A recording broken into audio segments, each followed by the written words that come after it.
just arrived in London when I got a telegram saying I must return to America within 24 hours. I left the hotel early in the morning and asked the commissionaire, that's what they call a doorman over here, the way to Trafalgar Square.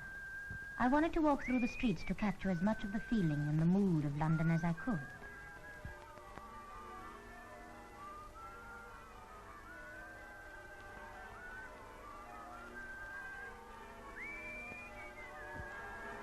When I arrived at the square, with St. Martin in the fields on the corner and the National Gallery behind, I was enchanted by the sight of the lovely fountains and by the hundreds of pigeons waiting to be fed by the kind-hearted Londoners. And already I was falling in love with London.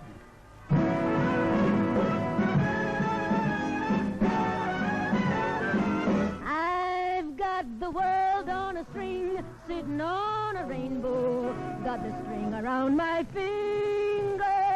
What a world, what a life, I'm in love.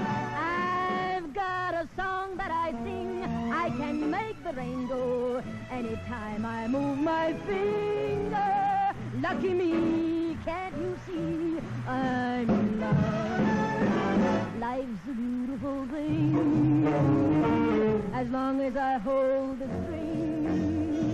I'd be a silly so-and-so if I should ever let go. I've got the world on a string, sitting on a rainbow, got the string around my finger.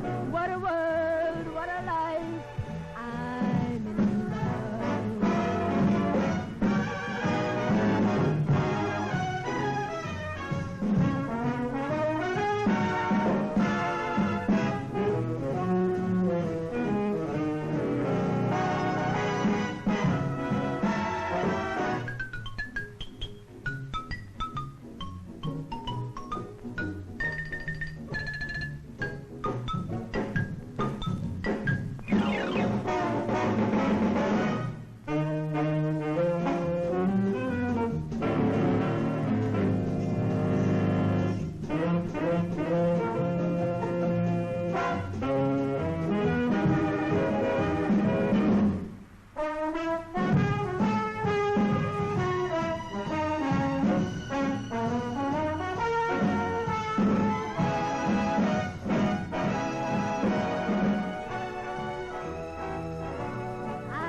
anytime I move my finger. Lucky me, can't you see, I'm in love.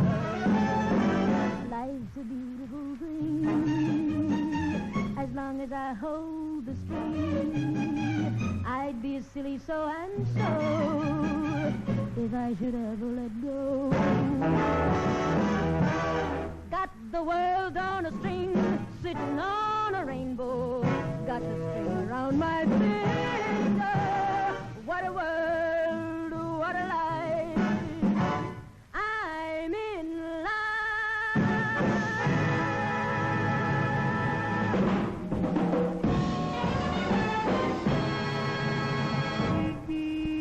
Hey, Eartha, come here.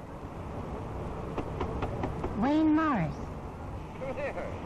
Wayne, what are you doing here? I'm over making a television series called The Adventures of the Big Man. Oh, wonderful. What are you doing here? Well, I came to visit London, and they called me this morning and told me I better leave in 24 hours because I have to come home.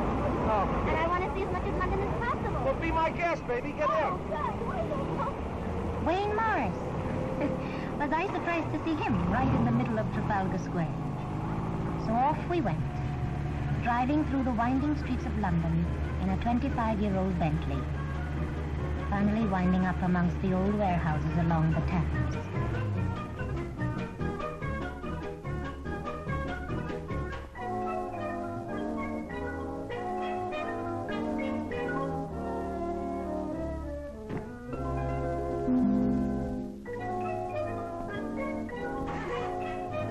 Wayne had to go back to finish his film, so I went into the pub alone. There is nothing quite like an old English pub. You can just feel the hundreds of years of history standing over your shoulder. Even this old symphonium, with its recorded folk song.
The sands of life shall run, and fare thee will my only love, and fare thee well a while, and I will come again, my love, though 'twere 10,000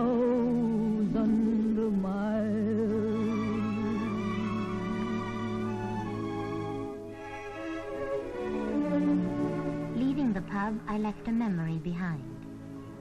But the mood was soon broken when I hailed a cab. A ragged little boy darted out to open the door. I gave him 6pence. He said, "Is that all?" I laughed and said, "That's all I had."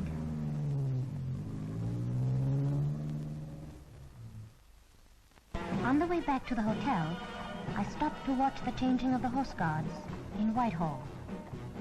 Their costumes are wonderfully colorful. The guards who were leaving wore blue cloaks. The new guards coming on wore brilliant red cloaks with gold helmets and white horsehair tassels. It was all so romantic, and all the guards looked so handsome.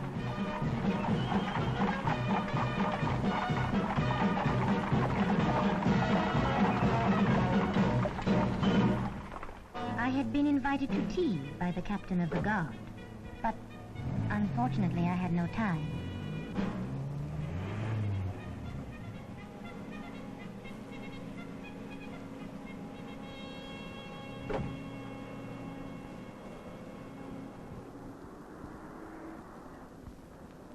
There you are. You see, I really didn't have much time.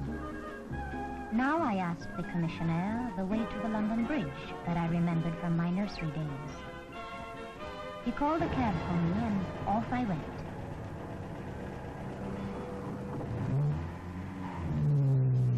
On the approach to the bridge in a bombed-out site, I heard some children playing and singing. The song sounded familiar. It was London Bridge, just as I sung it when I was a child.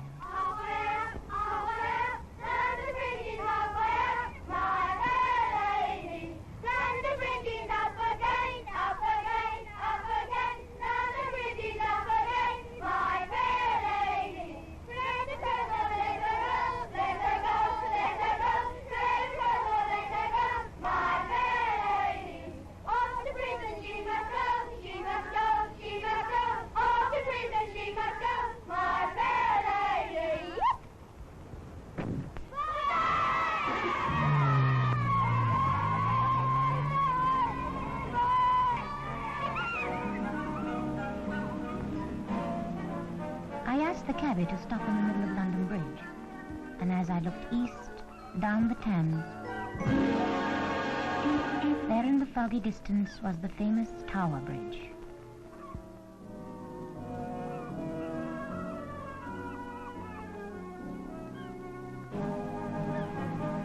I shortly crossed the bridge.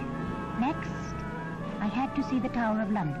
That dates back to 1078, when William the Conqueror built the White Tower.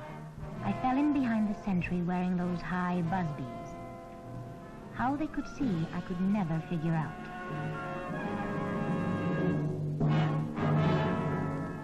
I asked the yeoman warder, or beefeater as they are called, if I could have a guidebook to tell me about the tower.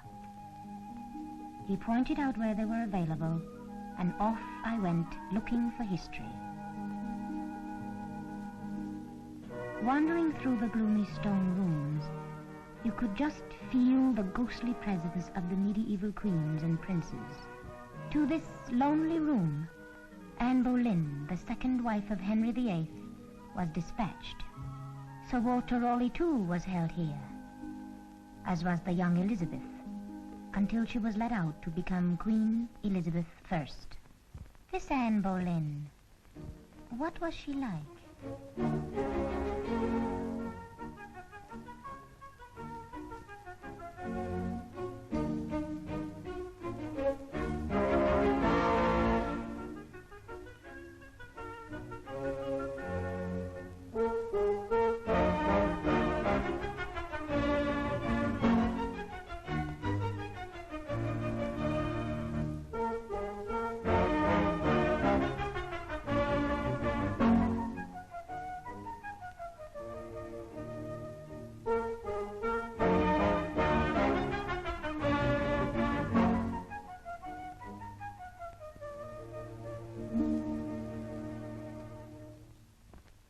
Catherine Howard, the wife of Henry VIII.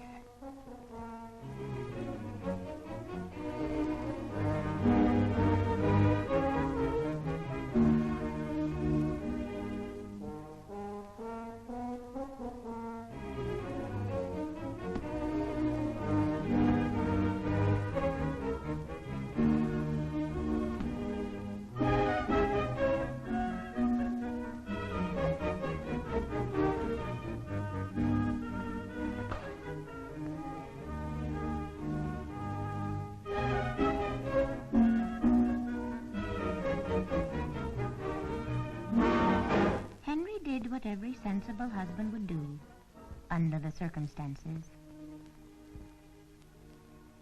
The pipe, the tobacco, gallantry. Sir Walter Raleigh.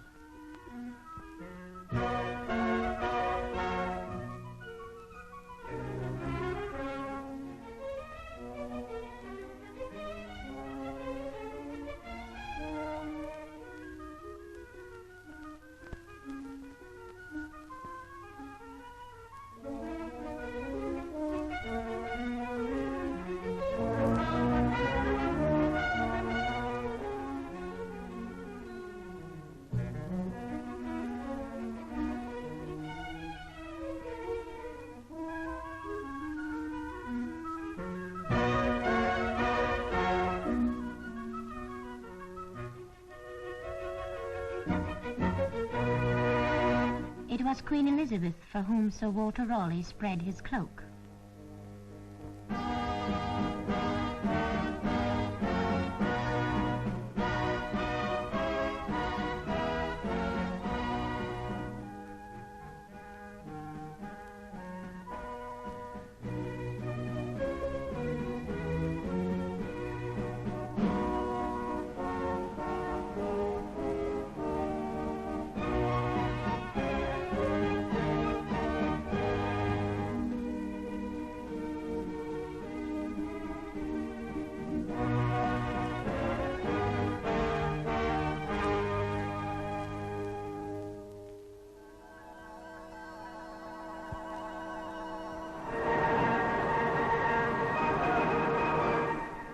On my way to a party, I learned there was a circus in town. I made straight for it. I never could resist a circus. At the funfair, I met Bertram Mills, the owner of the circus, who showed me around. He invited me to ride the Ferris wheel. I took up the challenge. But when I asked him to join me, he refused. So, up I went.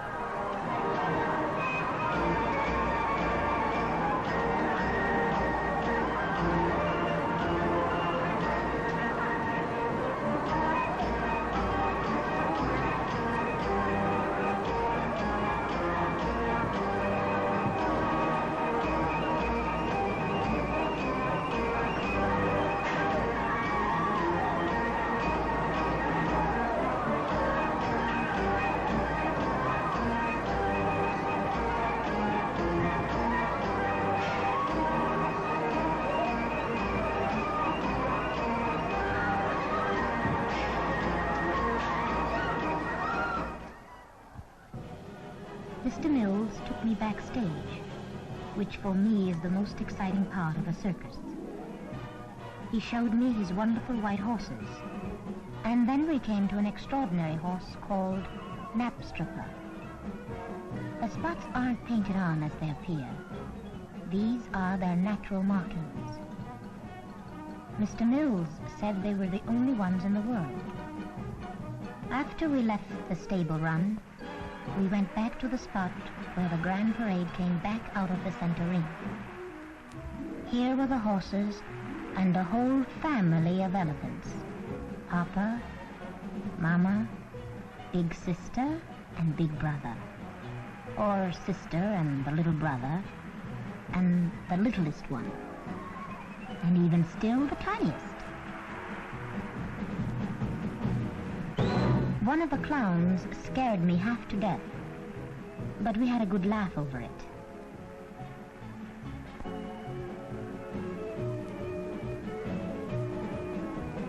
The circus is always full of surprises, like getting a kiss from one of the clowns and talking to Coco, Europe's most famous, in fact, one of the world's greatest clowns.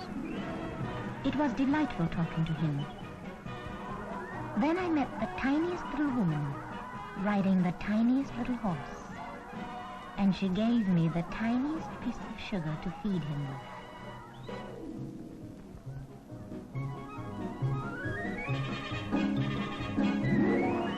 It was time for me to go back to the hotel to change clothes for the Café de Paris. I luckily found a cab, and since I was still in a hurry, I was dressed and on my way to the cafe immediately.